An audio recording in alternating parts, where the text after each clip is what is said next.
Hello and welcome to We Are Not Alive. I'm Gus Zagarella.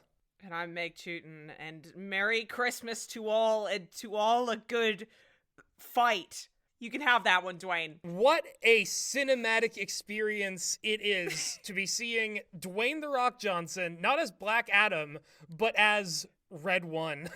Gus, would you say that the balance of the Christmas movie universe is changing? I'd say that it's changed irrevocably and forever, Meg. It's never going to be the same again. Not after this. Studios don't release Christmas movies on November the 10th. I do. Wanna be a wannabe? Like and subscribe. This is a video on the insane, family-friendly, supposedly, movie Red One that is a new, high-concept Christmas movie that seems to borrow from, the action and blockbusterification of both, kids' IPs, such as Barbie, and also, comic book movies, such as Gestures Widely.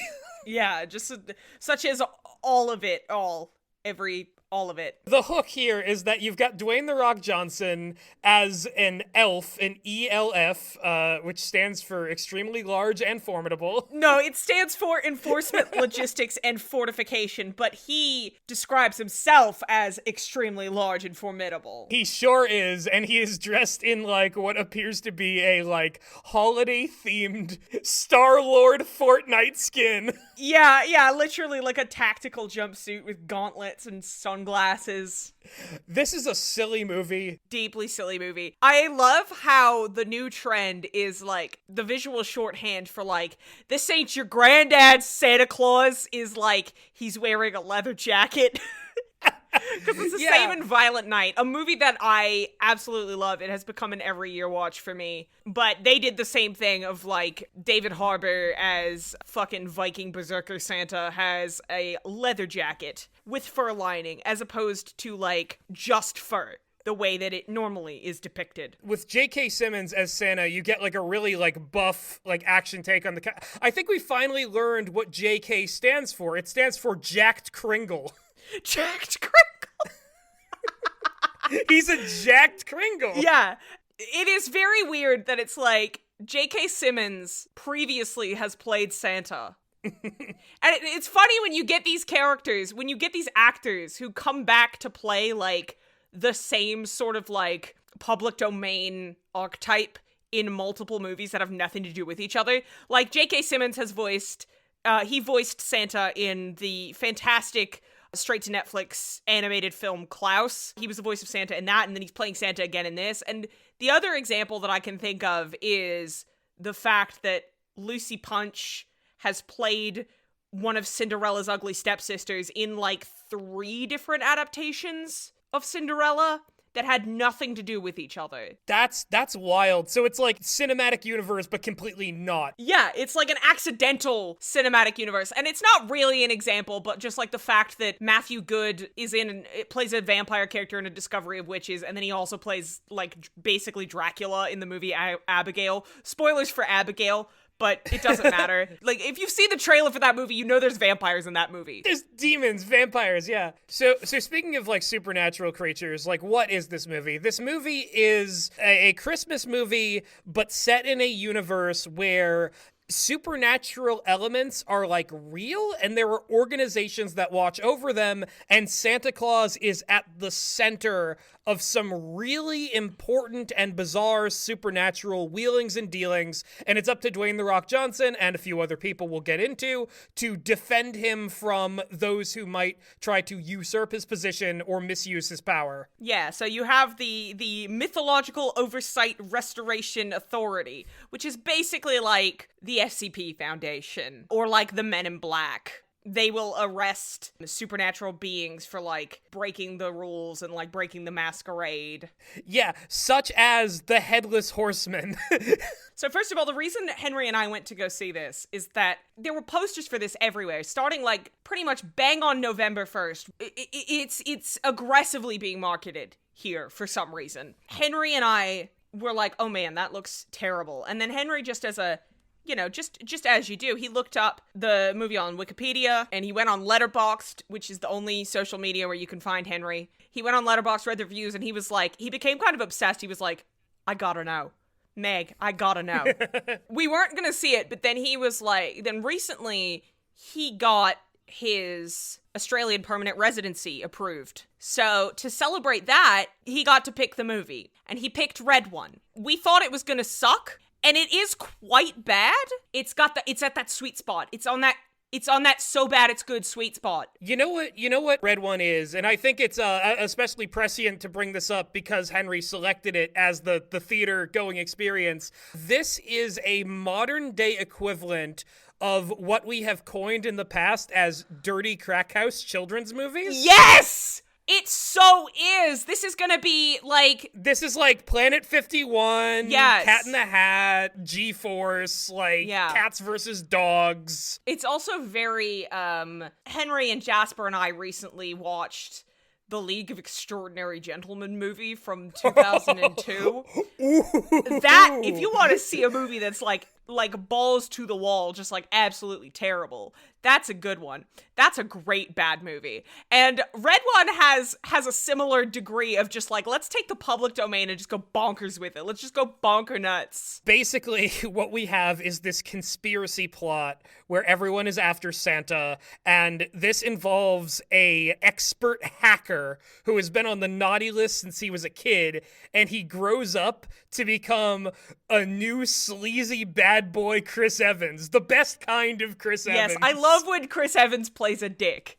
He's so good at it. He's so good at it. Like the like actor boyfriend from Scott Pilgrim. Yes, Lucas Lee. Ransom from Knives Out. He's also like a bit of like a scuzzy loser in like Push. Like he's a gambler in that too. Oh yeah. Chris Evans, much like how multiple people have been like, yeah, J.K. Simmons could be Santa. Multiple people have been like, yeah, Chris Evans, you give off degenerate gambler vibes. See, because he's a gambler in this one too, and what I really like about this character is that like the performance he's giving is kind of the equivalent of like what Tom Hardy did in those like Venom movies. He feels very. It is a very like Tom Hardy as Venom type of performance where he's just kind of like but he's a little because I would say that if you're on a sliding spectrum, if you have like that quadrant thing where it like goes from one side to the other, it's just like both of them are on the same level of like, hey, I'm walking here, but Tom Hardy is on the like wet, soggy, feral cat, and then Chris Evans is on the just like bastardly end, because Tom Hardy as Eddie Brock, you get the feeling that he cannot control anything that is happening to him in his life, but like Chris Evans, it's more like, no, you just make really bad decisions. Yeah, I'd say if we had to place him on like a spectrum of performances, he's like, we've got like Tom Hardy in like the wet, soggy goblinoid end. And then on the other end, we have like a screamy, exaggerated Nick Cage performance. And Chris Evans is like, he's right there in the middle because he's like, what? Santa Claus is real? I can't believe this shit. Anyway. Yes. His like Brooklyn-y accent was delightful. But his character's name was Jack O'Malley. Yeah. I've been watching a lot of Leverage, which has like a lot of characters who are involved in the like Boston Irish organized crime world. And I've been just exposed to a lot of Americans doing Irish accents. So part of me, when I saw his name was Jack O'Malley, I was like, please have him be Irish. Please make Chris Evans do an Irish accent. That would be so funny. He didn't. I don't know what setting, what city that like this character lives in. I know he lives in New Jersey because his car has a New Jersey license plate. And when he pulls up to the churro stand with his estranged son to buy some churros for his monstrous hangover, the churro stand has a sign on the side that says best churros in New Jersey. So I'm gonna partially ignore that and claim him as a Bostonian, as a Bostonian Irishman. Maybe just his wife lives in New Jersey, or like no, the mother of it, because they were never married. That child was born out of wedlock. The waitress from Always Sunny is the mother of his child, but they were never married. So his baby mama lives in New Jersey. Exactly. But circling back around to the fact that he's hungover and needs churros and has an estranged son, and also swears and says bullshit constantly. This is a kid's movie where, like, I love it. one of the principal main characters is like a sleazy, sweary, like international criminal played by Chris Evans, and it's so good. It's everything. He legitimately does feel like a fish out of water in like a holiday movie like this. Yes. And I love the opening sequence where he is doing his scam to hack into NORAD. I don't think it's actually NORAD. It's some other government agency, but he's hacking like a seismic activity reader in like Svalbard or Greenland or something. And he doesn't know why he's doing it. He's just doing it because he is being paid to do it. Because he has lost a lot of money on sports betting. Whoever this person is who has hired Jack O'Malley, world's greatest hacker, is looking for the location of the North Pole. And I think it's really funny that in this movie they have the real Santa at one shopping center Santa grotto in Philadelphia. Yeah, Santa is moved and shuttled apparently between malls with the Secret Service-esque like structure of ELF protecting him in like limousines and like monitoring the people around him. It's like he's the Pope or something, or he's like a celebrity signing autographs at a convention, you know, because Dwayne Johnson is there as his bodyguard and he's like, step back, we gotta check the cookies. And Santa's happy. He's just like chatting away with these kids, and the kids are like, man, look at this cool old man.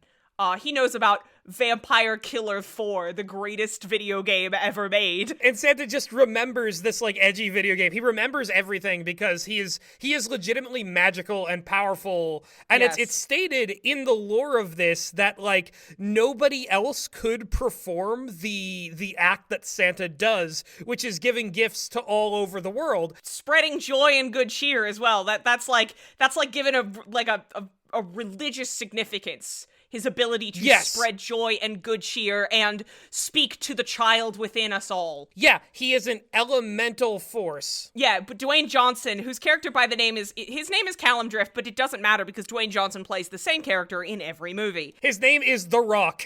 Yeah, Callum the Rock Drift is like looking around. He sees people shoplifting. He sees people yelling at their kids. He sees people fighting over like the PS5 or whatever. And he's like, man, I hate this job. I gotta get out of this game. I'm losing my Christmas spirit.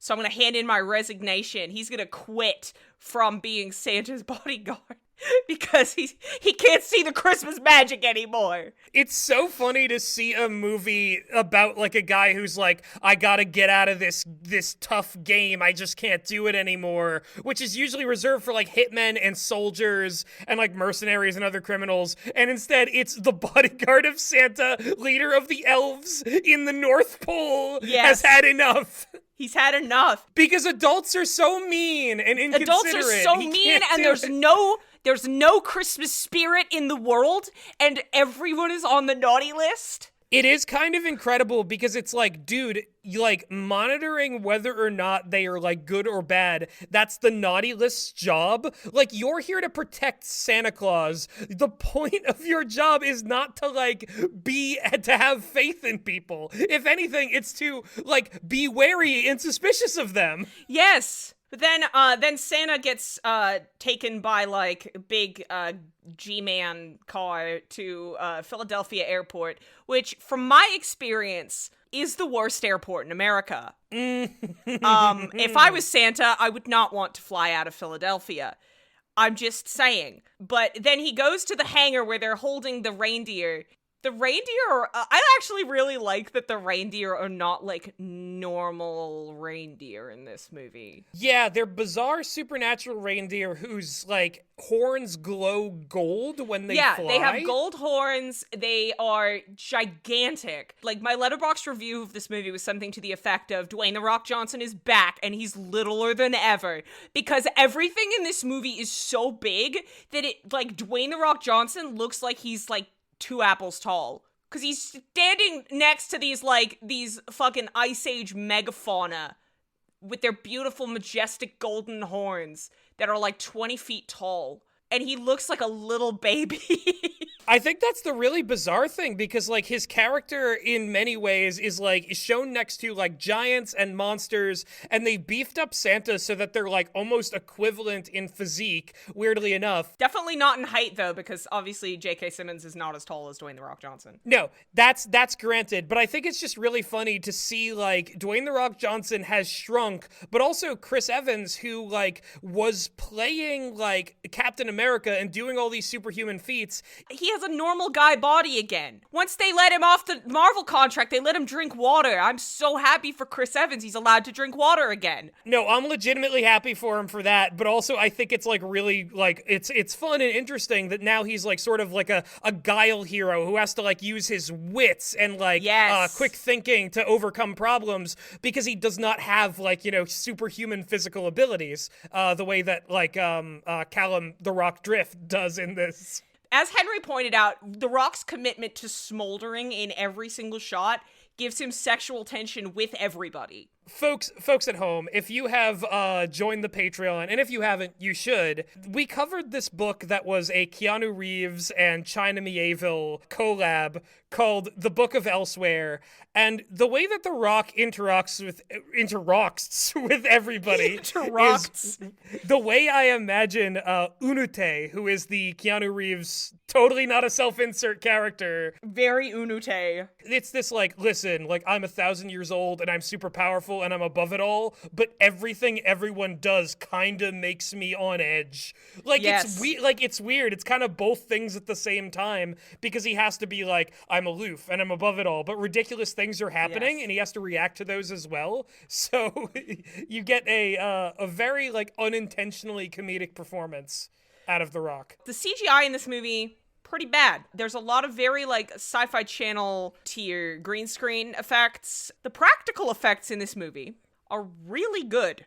I like the fact that there's lots of gleep glops. There are so many, and like they vary wildly between like talking penguins. There's a talking polar bear named Garcia. There's ogres. There's like kind of hobgoblins. There's trolls. And the trolls are the IT guys. Yeah, for Mora, they like scan the web and stuff. They are aware of Chris Evans because he's like the greatest hacker in the world, and they're literally like giving dialogue like, the CIA's been trying to recruit him for years. He's a legend. It's so funny. As they're like talking about him. Yeah. It's so funny. There's a lot of like really good world building in this movie, but like I've got to say that the internet trolls being the IT guys, that's a bit of a miss. That's like low-hanging fruit. Well, I think it's a consequence of, like, so much of this movie feels like, let's throw every possibility for building this world at the wall and see what sticks. In addition to having, like, you know, Santa has been kidnapped by a sinister force that has recruited a super hacker to do so. That super hacker and the ELF bodyguard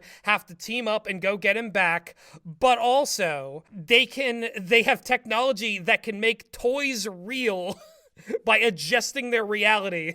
And this is what I mean when I say the world building is really interesting sometimes in this movie. I love an interesting visual representation of like spell casting. So like in Dungeons and Dragons Honor Among Thieves, another movie that we've talked about on this channel, Simon the sorcerer has this like wheel on his belt that he can turn to like load up spell slots, and I thought that was very cool. And Callum "The Rock" Drift has a very similar thing. He's got a gauntlet that has spells loaded up into it, and so he can do things like unlock doors or make himself stronger for a short period of time, and he can become little. He can become a little guy. He can become a tiny little guy. But the coolest part is that if he fires his magic beams from the gauntlet at a toy, the toy becomes the real life version of itself. So anytime they need a getaway car, he throws down a Hot Wheels and shoots it with the realification beam and rides away in his car.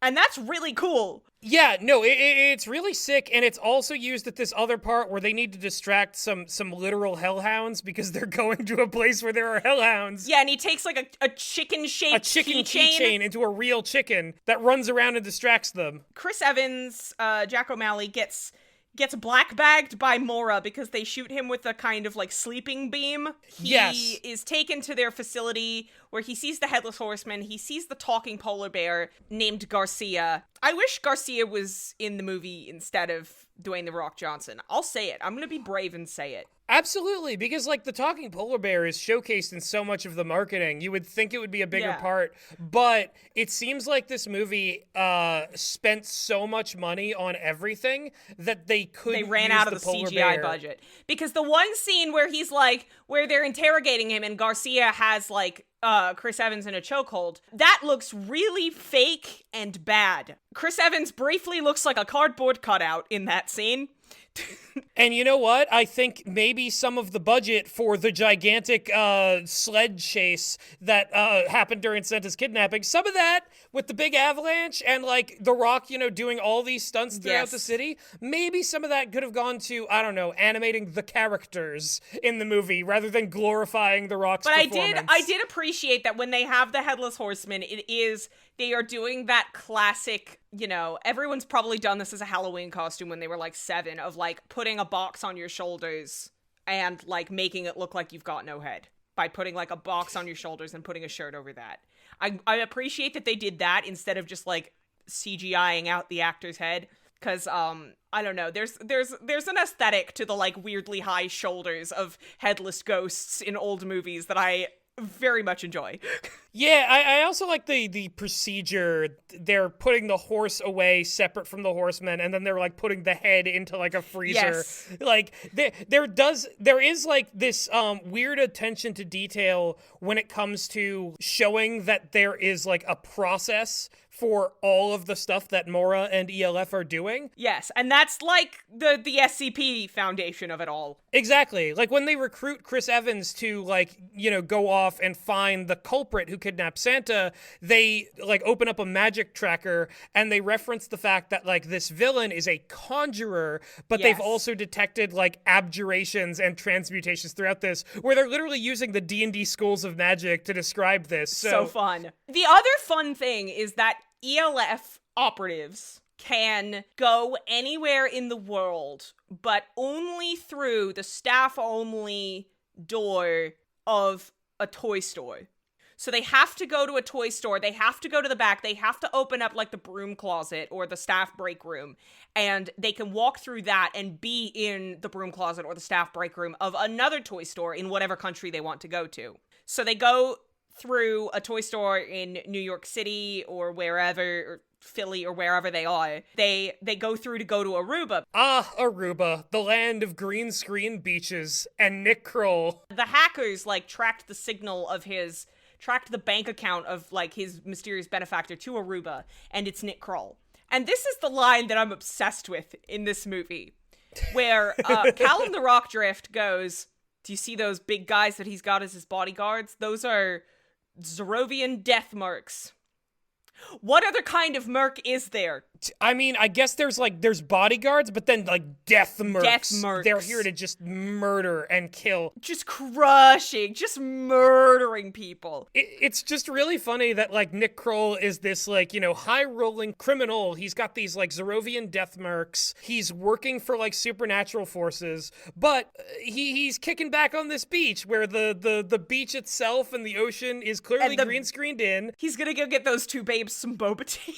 Oh yeah, those ladies want some prime boba tea, which is like, I think I was remarking to this off mic. We're finally getting back to like bacon and monkey and like cheese and like inherently funny words, but they're like modern stuff now, like boba tea.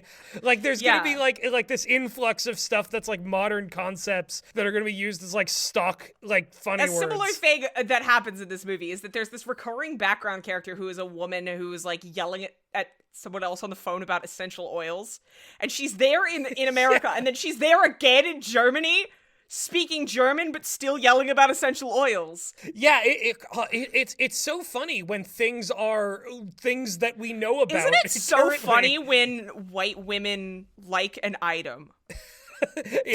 I'm laughing just thinking Because I feel about like it. Ugg boots and pumpkin spice are the like olden days version of boba tea and essential oils. Yeah, it just has to be like a popular thing that most people enjoy and like, but then you put a white woman liking it and everyone's like, that's a full joke. That's a complete joke. punchline. You know how women love essential oils. Fellas, you know how women love essential oils.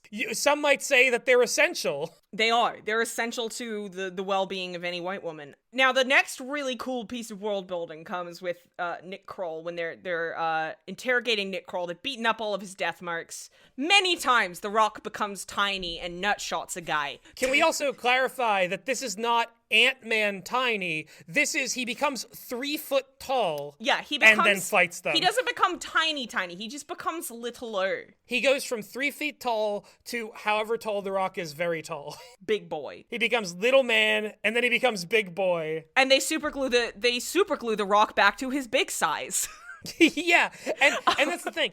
These death marks are no match for The Rock and his magic size shifting. It is so funny that like Nick Kroll is aware of the supernatural, but he hires normal human men to be his bodyguards. Yeah, exactly. Especially when he had to know that like Santa's boys would be coming for him. Yeah. So they're asking Nick Kroll who hired him to get in touch with Jack O'Malley, the world's greatest hacker, and Nick Kroll is like, I can't tell you. And they're like, no, you have to tell us. And he goes, no, I can't tell you because if you say her name out loud, she will hear you.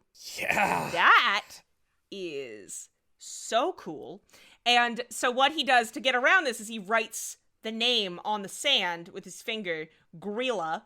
Yeah, the Christmas witch. Real ones know Grilla. Dumbass Jack O'Malley goes, hey, how do you say that? Is that Gryla or Grilla? Is that Grilla? A threatening storm cloud falls over the beach, and Nick Kroll is briefly possessed by Grilla.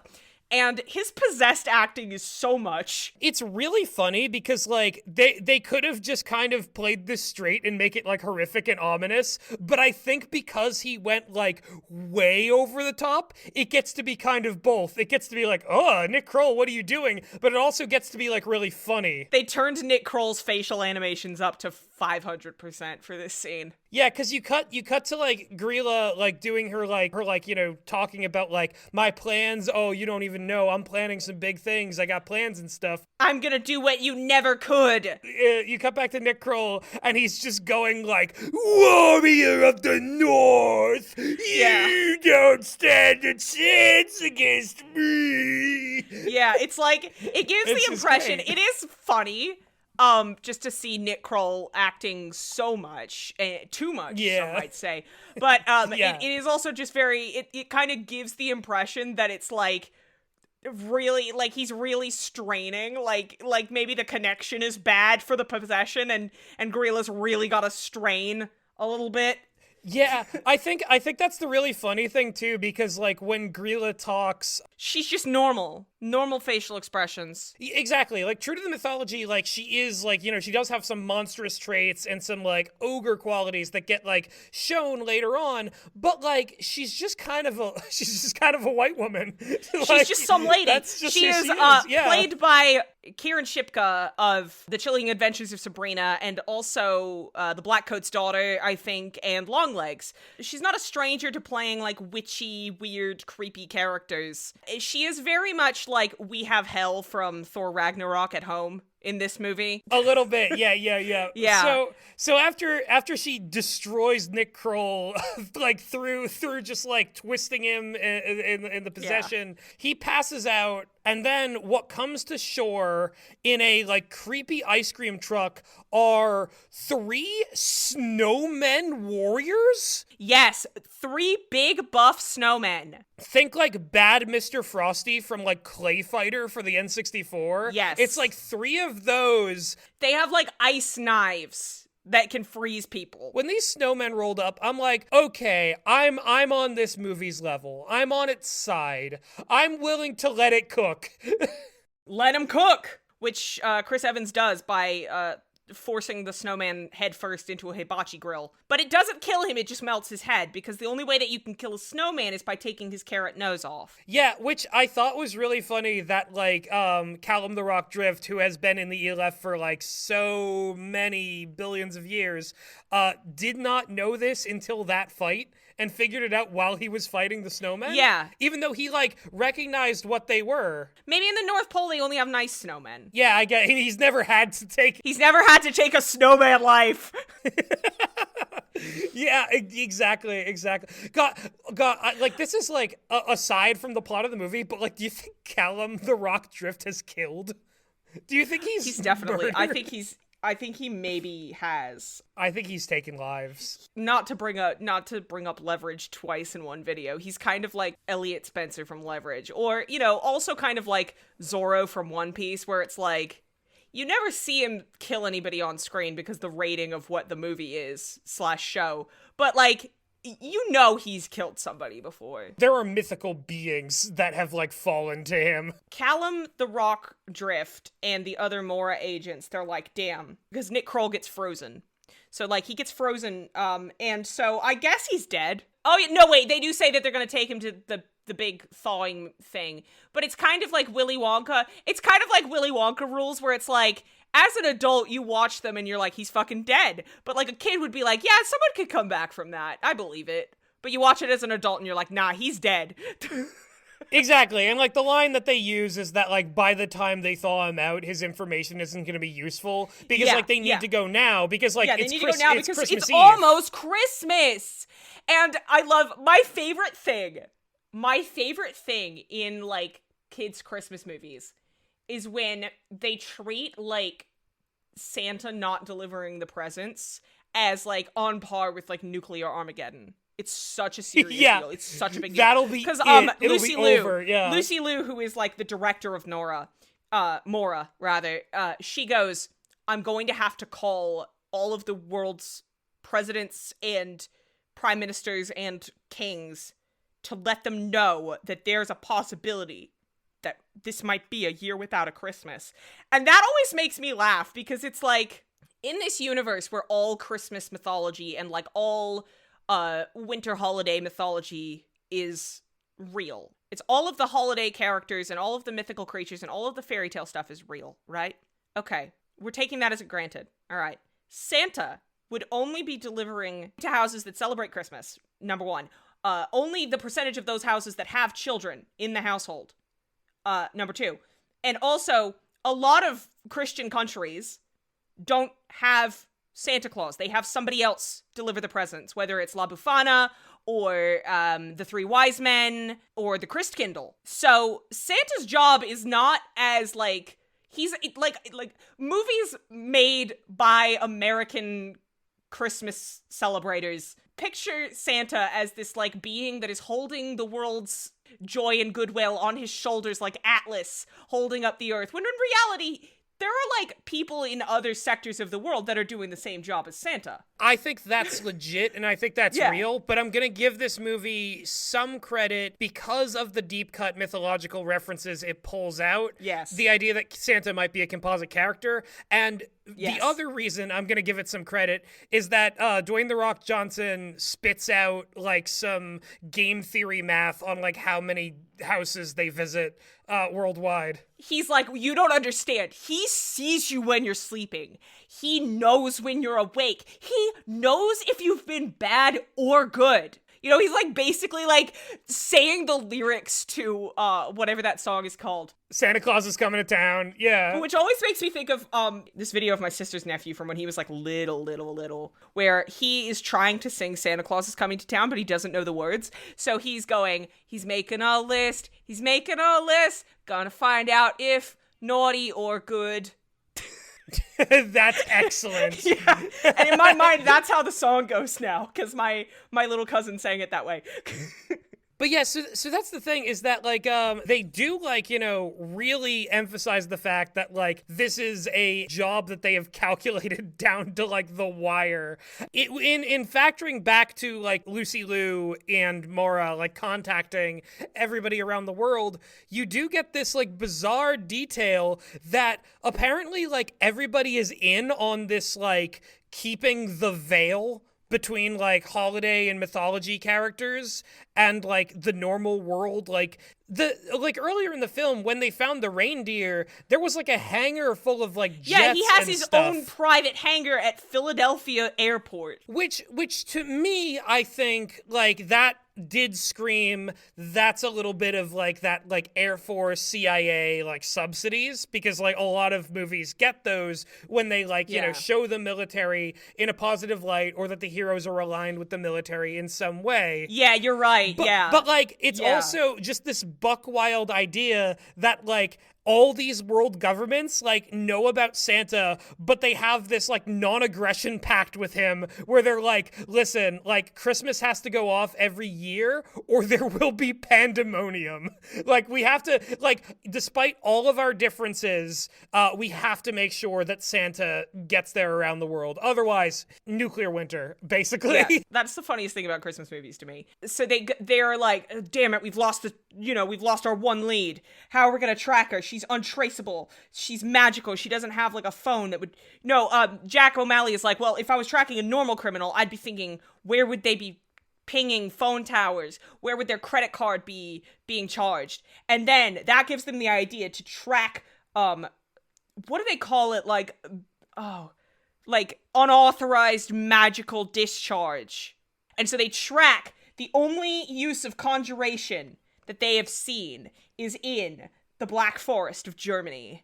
And that is where we get the scene that I believe the rest of this movie is a life support system for, the Krampus sequence. Because it's not enough that we've got Grilla in this. We have to have Krampus, Santa Claus's brother. And I love this because, I'm a big... I don't know if you could tell from the fact that I am the showrunner and main writer of the Kingmaker Histories, streaming now right here on YouTube. Season 3 out now. Listen to it right now. Go do it. But I'm very big into, like, Western and Central European mythology. And I love the fact that this movie does what no other movie has done. When they bring in Krampus, a lot of movies that bring in Krampus, they're like, kind of B-tier Christmas-themed horror movies. And they'll bring in Krampus, and he's kind of unrelated to Santa. He's just like a demon. He's like an evil Christmas demon, unrelated to anything. But this movie remembers the crucial fact that in most of Western Europe, Santa has a bad cop who goes on his rounds with him. They're like cop partners, and like Santa's like the good one, and Krampus is like the bad boy who doesn't play by the rules, but goddammit, he gets results. They acknowledge that, like, Krampus invented the naughty list. Yeah, and, like, more than even inventing the naughty list, he was, like, actively punishing them, and that's what made Santa take the naughty list away from him, and that was, like, the beginning of their rift, which, like, solidified Krampus as, a weird demon who holes up in his, like, sex castle with all his, like, debauchering gleep-glops. His G-rated bondage party. And also, Krampus has the sickest, like, flying muscle car with a big V8 engine that spits fire and has these, like, gargoyle faces on it that are like, ooga chaka, ooga chaka. This is the sickest, like, possible twist they could have added to the movie, because we've seen the Headless Horseman. There was a little bit of a tease for that, but now it's like full on. There are monsters and there are demons and there is a dark side to this world. There are monsters on the world. You see that they're like tiptoeing up to the line as much as they can for a kids movie, because you know that this place is like just orgies nonstop. Oh yeah, sucking and fucking. Tons of like drinking and just like it's a wild party in there because it's always Krampusnacht. That's what Krampusnacht is. The Krampusnacht is the holiday where you dress up like some kind of beast or creature, run wild in the streets, get really drunk, and hit each other with sticks. Yeah, and so the crazy thing is that as a result of them getting captured, they end up like in this sort of like bargain situation where Krampus he wants to take Callum the Rock Drift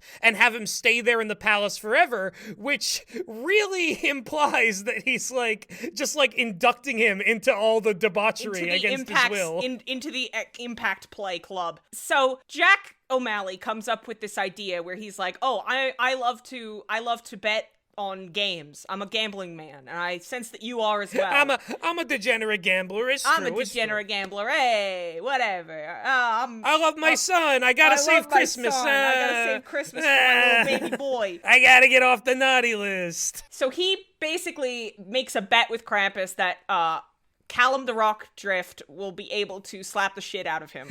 Beat him in Krampus slap. But at this point, the guards have taken away his magic gauntlet, so he can't do the, like, make himself stronger spell. And I gotta tell you, what we were saying earlier about, like, The Rock looking small in this movie, oh, yeah. He never looks smaller than when he is facing off against Krampus. And it's wild, because The Rock is the biggest dude, right?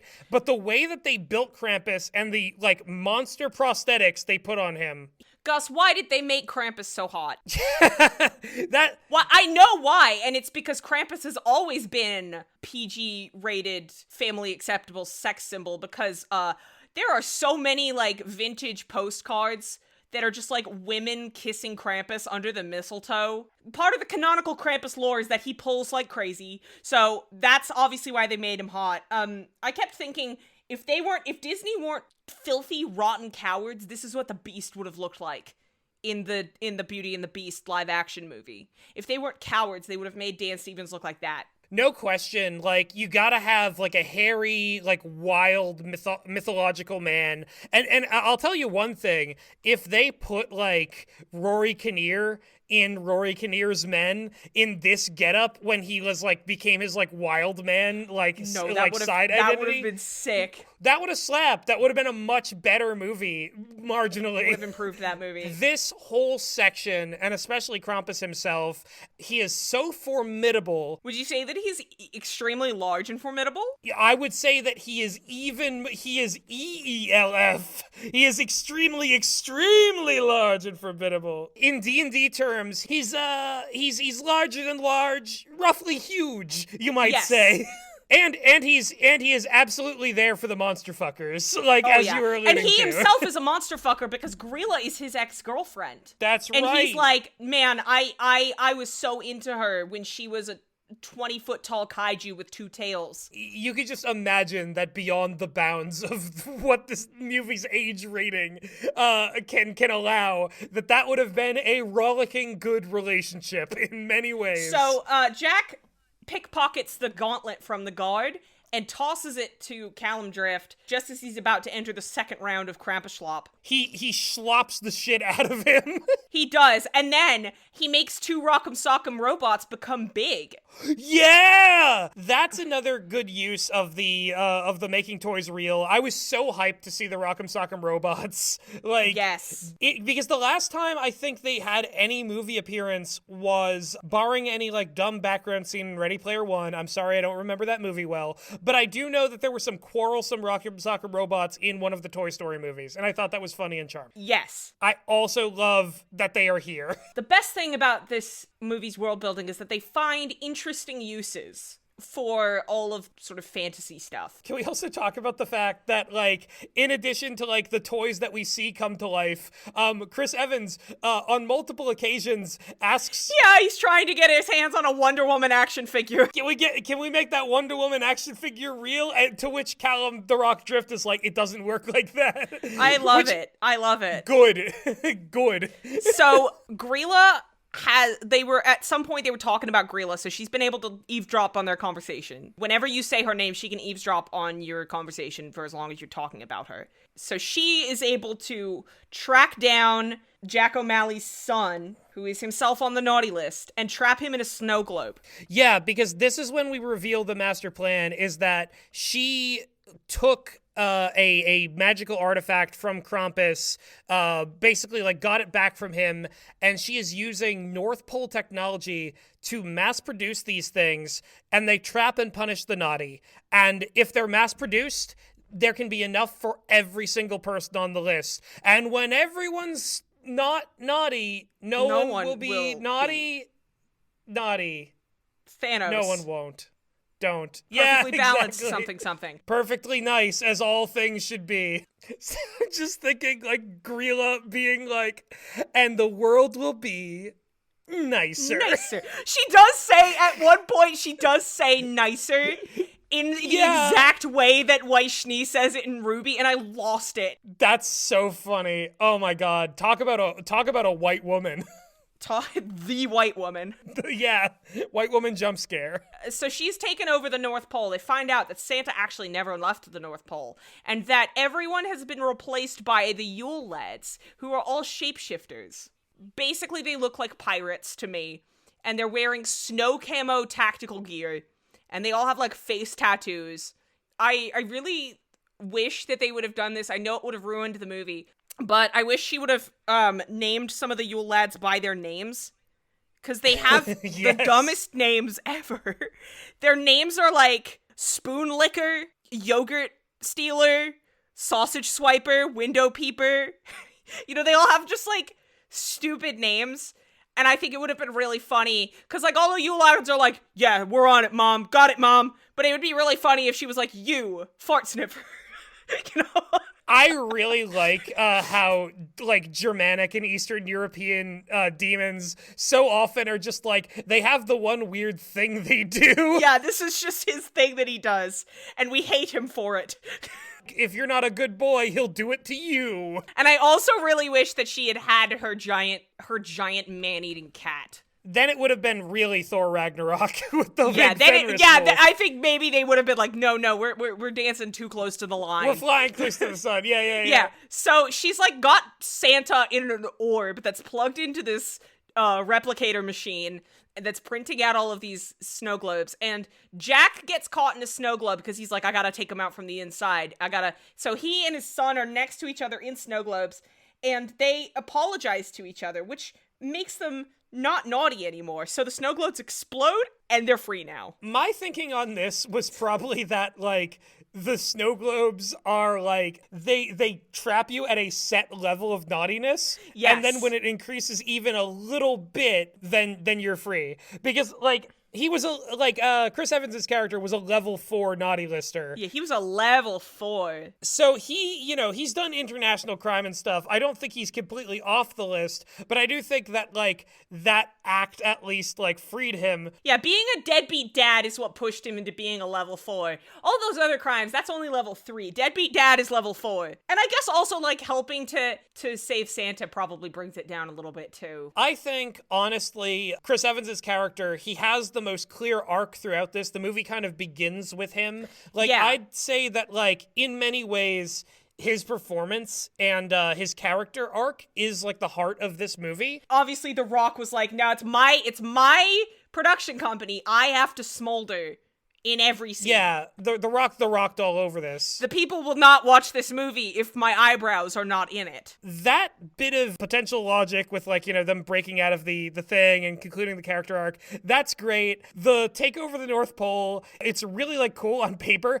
It does not make any sense, given how many, like, people are at the North Pole and how few of the Yule Lads there are. There's only 12 Yule Lads, because there's one for every day of Christmas. Yeah, like, at this point, I think it's just, like, the movie's just, it has enough momentum that you just kind of ignore that. You just roll with it. But it makes no sense. Yeah, then Gorilla loads up all of the snow globes onto the sled, and she's gonna do the run herself. And everyone's gonna get a naughty guy snow globe. And nobody will be naughty again. But luckily, Chris Evans is like, he's like hanging on for dear life on the bottom of the sled, and he's able to unhook the reindeer, so the reindeer just fly off, so the sled crashes and skids on the kind of rainbow bridge looking thing that goes out of the North Pole, the landing strip. And then there's a fight And then we hear the, like, ooga chaka, and you see, like, a jet of fire, and it's Krampus on his fucking flying muscle car thing. Yeah. Ah! What I love about this is that you get, like, you know, the sled crashing and Grilla falling over, and anybody who's seen 2 movies is like, all right, she's gonna get back up in the big monster form. And then she does! And it looks all right. And Krampus is like, leave this to me. You don't know how to talk to a real woman. A woman like this. And he immediately gets the shit kicked out of him. It's very funny. What's crazy about this, too, is that, like, Callum Drift feels more and more like an artifact. Because, like, he does, like, rescue Santa. You get him out of the orb. Exactly, where, like, J.K. Simmons has been sleeping through the rest of the movie. Yeah. I think, like, I remember saying to you and Henry, like, oh, he just fell asleep on set and they added the orb in post. Yeah. The man's just busy. He's a busy man. Oh, geez, I forgot I was in this one.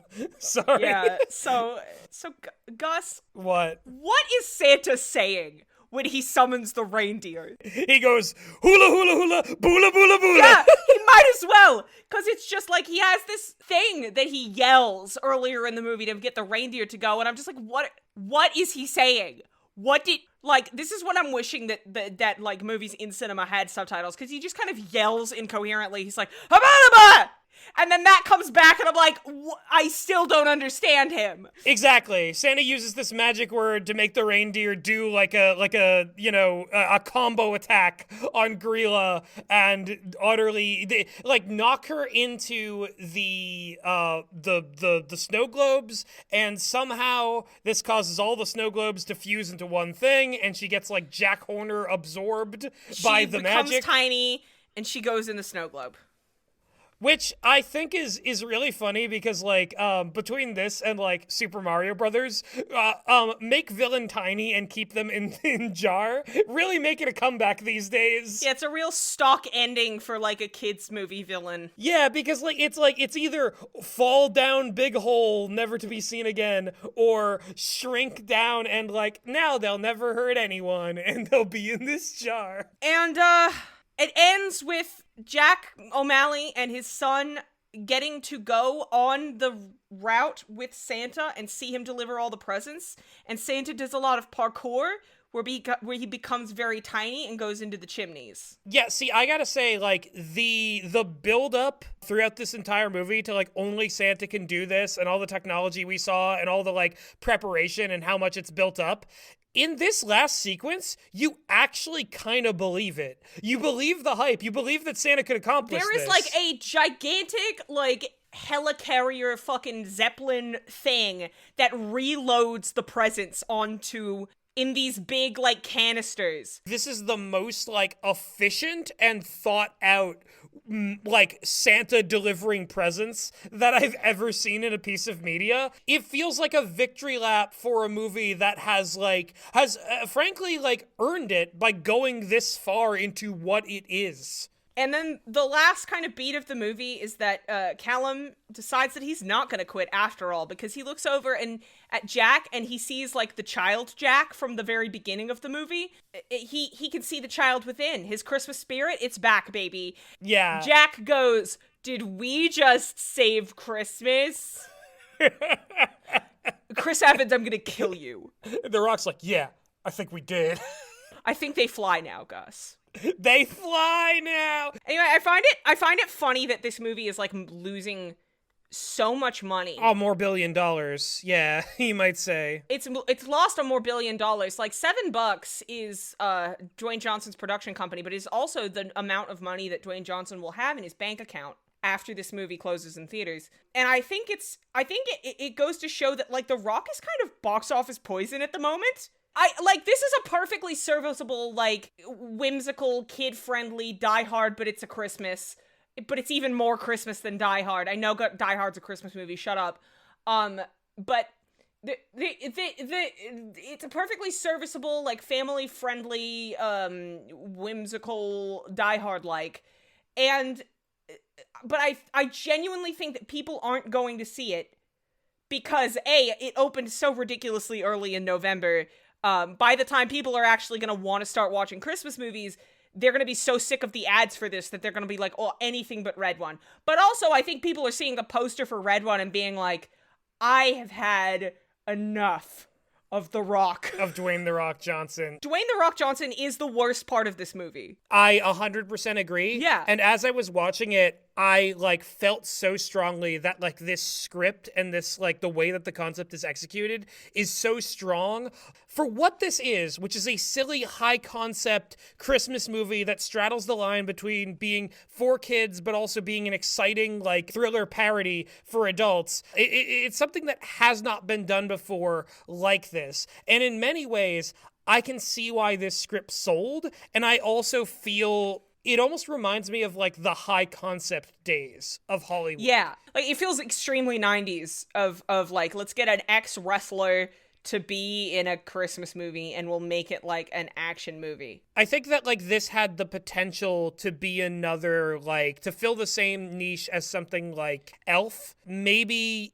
it will develop that sort of following. I think when it comes to the writing and when it comes to the, like, the ambition here, I do think it deserves it. But The Rock is an element that, much like a rock, weighs this whole thing down and drowns it. I'm gonna say something about the writing. Like, I think this may be where I don't know if this is where our opinions diverge at all, but like I would agree with you to an extent that the writing is good, but I would say that the story is quite good. But I think, like, minute to minute, the dialogue is really lame. Because it's a lot of, like, you know, as you know, this acronym. Yeah. See, when I'm saying writing in regards to this, I'm not talking about the dialogue, which, like, as you stated, and I agree, is pretty, like, juvenile and pretty basic at a lot of different points. Yeah. In terms of the way that this is structured and paced and the way that the character arcs are planned on paper, because even Callum Drift's character arc, you can see that working with another actor. With a better actor. You put Dave Bautista in that role, and I believe it instantly. Oh my God! Like 100% more. Can we go to that universe, please? Can it please be Dave Bautista? He was already a Guardians of the Galaxy. They have the outfit in his size. And it's like he can play a sort of more, like sensitive role. Because I've seen Knock at the Cabin now. He is as good in that movie as M. Night Shyamalan as a director will allow you to be. That means that I think, like, he would have done a great job in this role. Yeah. And again, it is one of these things where, like, this could definitely have used another draft, but it is so, like, well thought out in terms of what it wants to be. And I forgive a little bit of, like, clumsiness and, like, awkwardness in some of the dialogue. In regards to, at the very least, the vision is clear and the bigger picture and the macro, like, plans for the character arcs, those are well written. It is not as cynical a movie as the marketing would have you believe. Yeah, I would say more than anything, this is a movie that has heart and it has a lot of big ideas intermixed with a lot of, I guess, rock-isms that kind of bring it down. Yes. It is a shame that the movie star as brand kind of came in and poisoned this one. Because, like, Chris Evans just showed up and played, like, you know, a role that he was able to disappear into. Obviously, we recognize that it's him. And J.K. Simmons as well, he's not doing any of his other characters. He's doing this take on Santa Claus. Like, he's not even doing his other take on Santa Claus. I would say that, you know, it's a shame that this lost a lot of money, but if this is the kind of stuff that is getting picked up, I only hope that they keep trying. Honestly, a return to the high concept era and, like, taking a chance on stuff that isn't connected to an IP, even if it's, like, public domain stuff, as a concession to this, like, obsession with, like, you know, making sure people recognize what they're going into. I'd say keep at it. There is novelty here. And there is heart here. And I think that alone means that, you know, regardless of this movie's flaws, I think I like and respect it. Yeah, me too. Merry Christmas. And, To all, or whatever Santa said. To all a Krampus knocked. Krampus schlapt.